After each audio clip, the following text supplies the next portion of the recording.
I have traveled great distances, withstanding the wrath of the gods. I was beached on a desert island and held at the mercy of Calypso.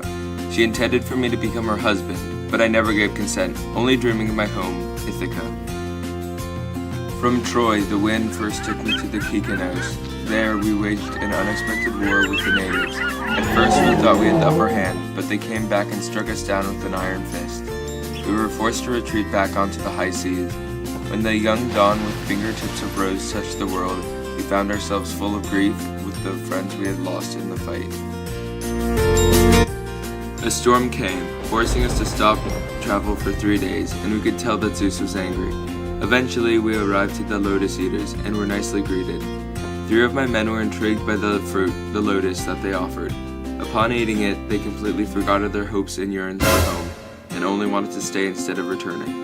I forced them back on the boat, and when the young dawn with fingertips of rose touched the world, we went on. Now we came upon a lawless jungle, deserted in the middle of the sea. No boats or ports were in sight, an empty wilderness ahead known for its cyclopses. We beached the ship and set up camp for the night. When the young dawn with fingertips of rose touched the world, I took 12 men and ventured into the thick of the land. We followed the herd of grazing sheep to their home nestled in the mountains, a dark cave. We sat and waited there for the Cyclops to return. The Cyclops came back and didn't see us at first.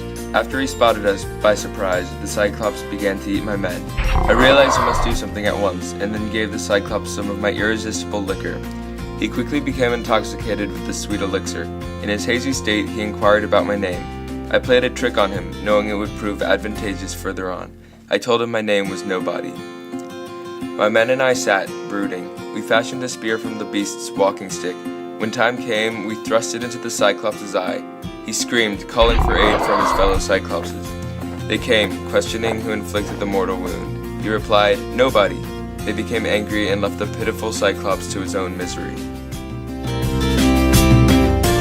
On with fingertips of rose touched the world, he lifted the stone.